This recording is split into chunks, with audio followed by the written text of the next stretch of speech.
What's up, everybody? I'm back here with another UU battle. This time it's a rematch against Ian, who goes by Pocketgod2048 on the Pokemon Sun and Moon server, and who goes by PocketPlays on YouTube. And I'll put his info in the description below, as usual. He has the same team as he had last time, but this is an immediate rematch. Like after the first one that I uploaded previously, we had this match right after. But I just uploaded that one, and then I'm uploading this one today. It's the same team as last time, except this time he switches out his Infernape for a Heracross, which is it's also a very good Pokemon because if you run Scarf, it's very threatening. Well, any way that you run it is very threatening, but Scarf is usually what I've seen. I've used it before, and I can say that it's really, really good, even in OU. So he has a team of Sylveon, Bulky, Fairy type, his Mega Gardevoir, the new Heracross, the Crobat, the Washing Machine Rotom, and the Goodra, while I have the Minior, which is great because of the Shell Smash and the Shields Down ability, as well as being quite bulky even with Shields Down not activated. Also the Scizor, because it's great to have coverage for Fairy types, because usually that's what I usually lose to, the Fairy types like Tapu Lele, but that's in other battles and stuff. And the Drampa, because it's really strong, but it can somewhat take a hit and activate the Berserk. It's always good to have in the back. The Typhlosion, which is Scarfed, and it really helped out a lot because it helped check the Heracross in the back, as well as the other stuff that I could probably sweep through. And the Loaded Bug, because it's really good to have. It's bulky, like I said before. The Figgy Berry and all that good stuff. And the Alolan Washing Machine, which is really bulky as well. Alright, so let's get into it.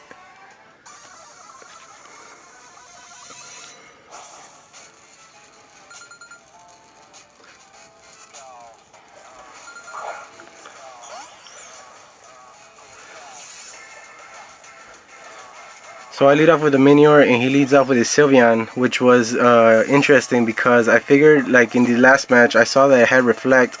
I figured that it would try to set it up now because he knows how my Minior can deal good damage off of Acrobatics and the Shell Smash. So he sets up Reflect and boosting his defense on the whole team for 5 turns.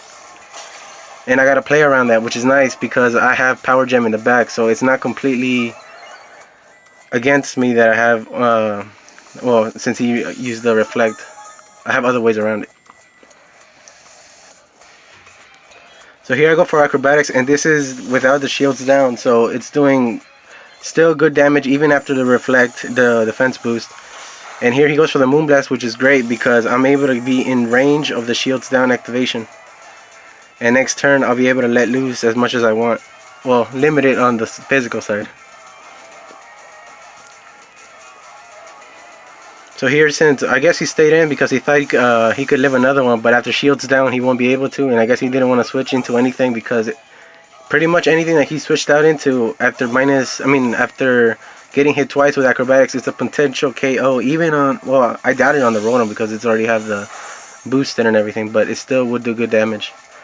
So here I just stay in and use Power Gem to do as much damage as I can because I'm already in here, I already have my boost up, and I'm pretty much already gonna not be able to set it up anymore, so I might as well just stay in and do as much damage as I can to this thing. And it helped out in the long run because every damage that I did was just enough to like barely get rid of it in the end. So good thing for me, he used Volt Switch to get rid of my Minior, so I get the 1-up basically into whatever he switches into, and he does into Crobat, and I go into my Rotom, so it's a great check for it. And I know it's gonna U-turn, so I'm just gonna basically just Volt Switch away, try to get the 1-up again. And that's pretty much what we have to do this whole battle, just switch around each other until we got the greater type advantage or the move that's gonna hit the most.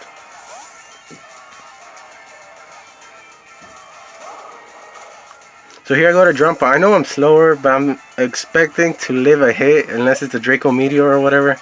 But he decides to switch in, and this is a great play because this is where like I was like, crap, this is really, really, really scary. Because he goes into Gardevoir and it copies my Berserk ability. And right here I go for Hyper Voice, which is stab, so it's gonna do good damage, and you know Drampa hits pretty well. So it activates his Berserk ability. So now he has +1 and Mega. So of course I'm not gonna let him keep his boost for too long, so I have to check him with Scizor because anything he can do to Scizor, pretty much I'll live it. But it will take good damage even if it's something that's weak hitting.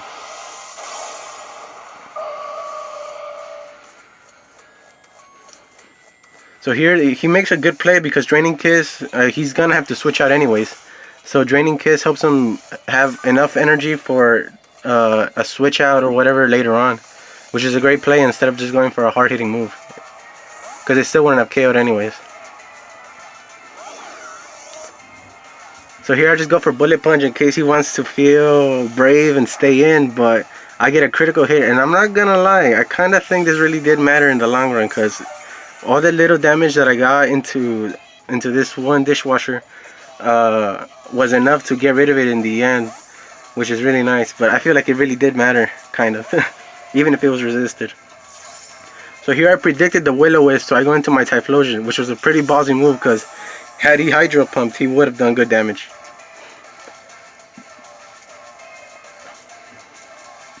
So here I just go for Focus Blast because he's within range. Well, I believe he's within range of him getting knocked out just by a Focus Blast, and luckily it hits, but into the wrong thing.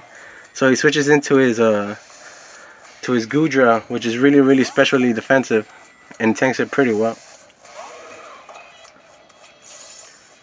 But like I said, this match was basically just staying in and switching out over and over till you got the type advantage that you wanted, or you could sponge a hit to send an attack right back. So here I know he's gonna switch out, but I'm gonna just go straight for the knockoff because anything that comes in is gonna get dealt good damage. And the great thing is that he went into his Agent X, his Crobat, so I'm able to knock off his Life Orb, and it's not gonna do a lot of damage now because of it. Even though with the Brave Bird, that's still good damage though on that side. Here I don't want to risk him actually killing Mug. I don't think he'll be able to. I think I should leave it with just like over 10%, but I just didn't want to risk it either way. So he makes a great play on my switch, and he uses Cross Poison, which does great neutral damage to me. But here he goes for Brave Bird. I guess he expected me to switch out, but I decided to just stay in and use the Volt Switch. But I give him the 1-up on this turn because if I switch out, he'll be able to counter whatever I send out again. But I just wanted to get rid of it.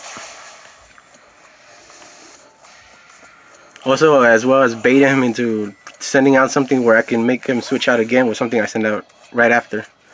So here I just go for Mug, expecting him to go into anything else, whatever like he can send at me. I was trying to just basically knock it off. But he goes into his Heracross, and here I was thinking like, okay, it could be Scarf, it could be something.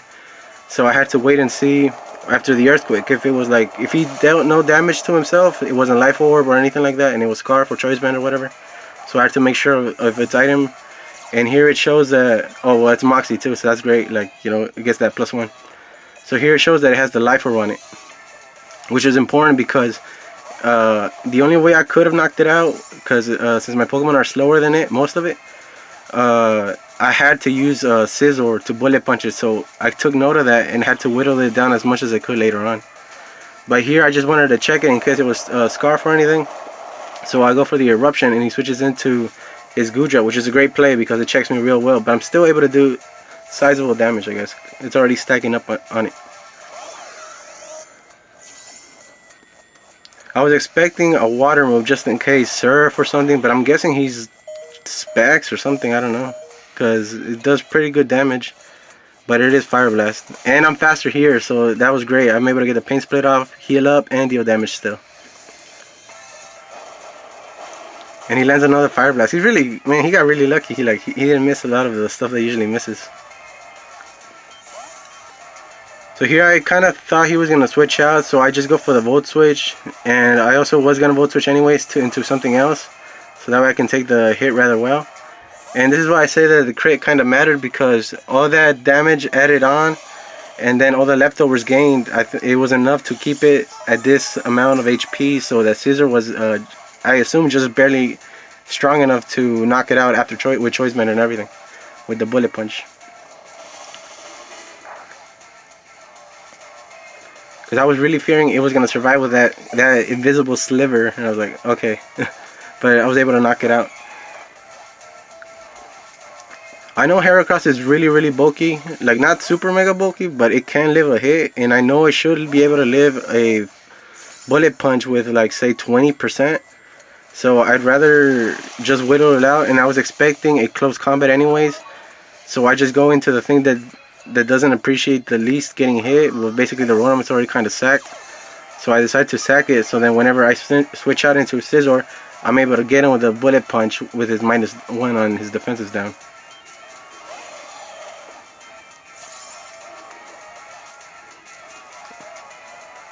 And of course that's a rather obvious play, so he switches out into his Flabby, the Gudra, but at this range he's already within range of bullet punch knocking it out. And I'm able to get it out of the way, which is great because like I'm just whittling it down to get to the Heracross, and he's doing the same thing. Like I pretty much have to switch out because he should be able to to KO me from that range of HP with his with Life Orb and Close Combat. So I just sacked Grandpa because I'm already the slowest thing in the whole game. I'm not gonna be able to live any hits off of anything, so might as well sack it.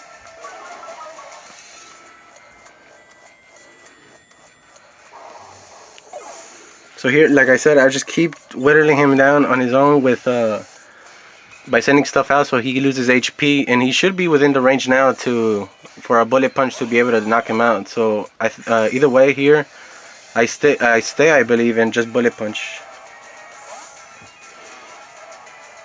But of course he has to switch out to his Gardevoir. Either way, it wasn't going to do anything anyways, because, I mean, it's slower than I am, I'm faster, got the priority move, and it'll get KO'd.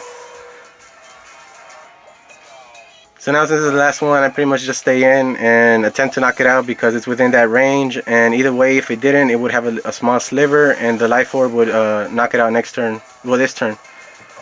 And pretty much that was a great battle, like a bunch of switching out to find the tight matchup and everything. Try to get the best hit in. It was a great match. Thank you, Ian. I guess Pocketgod2048. Hit me up again if you want to have another rematch, you know what I mean?